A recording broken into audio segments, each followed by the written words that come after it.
नाम का लड़का रहता था। वो रंग बिरंगी सुंदर सुंदर टोपियां बनाया करता था और उन्हें बाजार में जाकर बेच देता था। उसकी सुंदर सुंदर टोपियां सभी को बहुत अच्छी लगती थी। एक दिन राजू जब टोपियां बेचने बाजार जाने लगा, रास्ते में उसे बहुत तेज भूख लगी, तो वह खाना खाने के लिए एक घने आम के पेड़ की छांव में बैठ गया। बड़ी तेज धूप है, क्यों ना थोड़ी देर इस पेड़ के नीचे बैठकर आराम कर लेता हूँ और खाना भी खा लेता हूँ। थका हारा राजू पेड़ के नीचे आराम करने लगा। उसी घने पेड़ के ऊपर बहुत सारे बंदरों की टोली थी जो बहुत शैतान थे। जब बंदरों ने देखा राजू टोपी वाले की आंख लग गई है और वह सो गया है, तभी सारे शैतान बंदर पेड़ से नीचे उतरकर टोपियों के साथ खेलने लगे। बेचारा राजू इस बात से अनजान था और आराम से सो रहा था। तभी वहां से एक और व्यापारी निकला जो कपड़े बेचता था। वह बंदरों को देखकर समझ गया कि जरूर दाल में कुछ काला है। थोड़ी और पास आने पर उसने राजू टोपी वाले को सोते देखा और उसे उठाने लगा।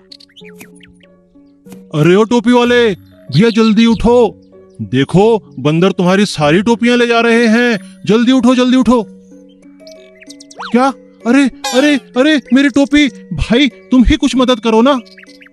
व्यापारी बहुत होशियार था, उसने राजू की मदद करने की सोची। अचानक व्यापारी ने जोर जोर से हंसना शुरू कर दिया। सभी बंदरों का ध्यान व्यापारी की तरफ चला गया और वे सब जोर जोर से हंसने लगे।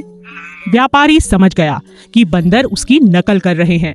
तभी व्यापारी ने अपनी और राजू की टोपी जमीन पर फेंक दी।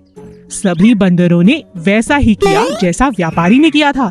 एक दूसरे की टोपी उतारकर जमीन पर फेंक दी और इस तरह टोपी वाले राजू को अपनी सारी टोपियां वापस मिल गई और बंदर व्यापारी के साथ जोर जोर से हंसने लगे। एक जंगल में बहुत खतरनाक शेर रहता था, क्योंकि वो जंगल का राजा था और बहुत खतरनाक भी, इसीलिए सभी उससे बहुत डरते थे। वो जब चाहता किसी भी जंगल के जानवर को खा जाता, सिवाय 4 दोस्त गायों को छोड़कर। चारों गायें बहुत ताकतवर थीं, क्योंकि वे हमेशा ही साथ साथ रहती थी।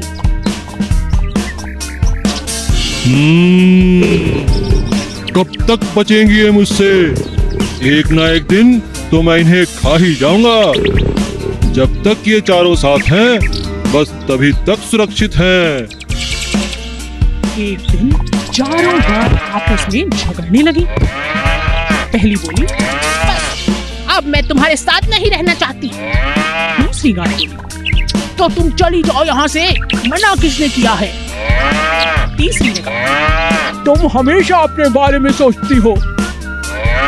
तीनों की बातें सुन चौथी गाय को भी गुस्सा आ गया और वह बोली, ठीक है, झगड़ो मत, आज से हम सब अलग अलग रहेंगे। इसी दिन का तो मुझे इंतजार था। अब इन्हें मेरा खाना बनने से कोई नहीं रोक सकता। इनकी एकता ही इनकी ताकत थी और इन बेवकूफों ने अपनी ही बलि चढ़ा दी। और इस मौके का शेर ने पूरा काटा और एक एक करके चारों को अपना भोजन बना लिया। इस कहानी से हमें यही शिक्षा मिलती है कि एकता में बहुत शक्ति होती है। कौवा और बंदर। एक बड़े से बरगद के पेड़ के ऊपर कौवे का छोटा सा घोंसला था। वह अपने परिवार के साथ वहां रहता था। वह बहुत समझदार और मेहनती था, पर उसमें एक कमी भी थी। वह बिना वजह सबको सलाह देता, जो कभी किसी को पसंद नहीं आती थी, और इसी बात का उसे बहुत नुकसान उठाना पड़ता था। एक दिन जंगल में बहुत बरसात हुई। सभी जानवर अपने अपने घरों में जाकर छिप गए, लेकिन कौवा निश्चिंत था, क्योंकि वह भी अपने घोंसले में सुरक्षित था। तभी उसने देखा कि एक बंदर भीगता हुआ पेड़ पर चढ़ गया और वह ठंड से बहुत कांप रहा था। अरे भाई बंदर, तुम अपने घर क्यों नहीं चले जाते? यहाँ बारिश में क्यों भीग रहे हो? बंदर ने कांपते हुए कहा। मेरा तो घर यह पेड़ ही है। मैंने तो कभी घर बनाया ही नहीं, ऐसा सोचा ही नहीं। तुम बंदर बहुत मूर्ख होते हो। मैंने तो बरसातों से पहले ही अपना घर बना लिया। देखो मैं कितना सुरक्षित हूँ, मेरा परिवार भी सुरक्षित है। बंदर को बहुत गुस्सा आया और उसने गुस्से में आकर कौवे का घोंसला तोड़ दिया। अब समझे? इसीलिए कहते हैं हमें बिना पूछे किसी को सलाह नहीं देनी चाहिए। ये बहुत समय पहले की बात है।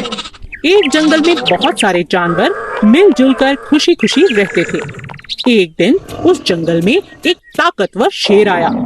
वह अपनी मर्जी से जब चाहता किसी भी जानवर को पकड़कर मार डालता और खा जाता। धीरे धीरे जानवर जंगल में कम होने लगे। इस बात से परेशान होकर सभी जानवरों ने एक निर्णय लिया और शेर से मिलने पहुंच गए। वहां पहुंचकर सभी जानवरों ने अपनी बात शेर के सामने रखी। हाथी बोला, जंगल के हम सभी जानवरों ने एक निर्णय लिया है। कैसा निर्णय? हम में से हर रोज एक जानवर आपका भोजन बनकर आएगा। आपको शिकार ढूंढना नहीं पड़ेगा। अरे मैं तुम्हारी बात कैसे मानूं? कैसे विश्वास करूं? ऐसा ही चलता रहा तो थोड़े ही दिनों में हम सब मर जाएंगे। जंगल में कोई जानवर नहीं बचेगा, फिर आपको खाना नहीं मिलेगा। आप तो राजा हैं, हमें सेवा का मौका दे दीजिए। ठीक है, लेकिन समय से हर रोज भोजन भेजना ही होगा, वरना। अब हर रोज एक जानवर भोजन बनकर जाने लगा। एक दिन चालाक खरगोश की बारी आई। खरगोश नियमित समय पर नहीं गया। उसके दिमाग में एक उपाय चल रहा था, जिसके चलते वह देरी से गया। जब वह वहां पहुंचा, शेर बहुत गुस्से में था। इतनी देर कैसे हो गई? तुम तो बहुत छोटे हो। तुम्हें खाने से तो मेरी भूख भी नहीं मिटेगी। मेरे साथ एक और जानवर भी आया था राजा जी, लेकिन उसे रास्ते में एक और शेर ने खा लिया। इस जंगल में मुझसे बलवान शेर? मुझे दिखाओ, किसने मेरे भोजन पर अपना अधिकार किया? महाराज, मैं आपको वहां ले चलता हूँ, चलिए। खरगोश शेर को जंगल में एक कुएं के पास ले गया। महाराज, वो शेर इसी कुएं के अंदर छिपा है। शेर ने उस कुएं में झांका। वहां उसे अपना ही प्रतिबिंब दिखा।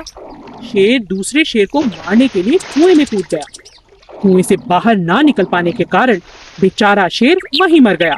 अब सभी जानवर खरगोश की तारीफ करते नहीं थक रहे थे। खरगोश की चतुराई से सभी जानवरों की जान बच गई थी और वे सभी जानवर जंगल में खुशी खुशी रहने लगे।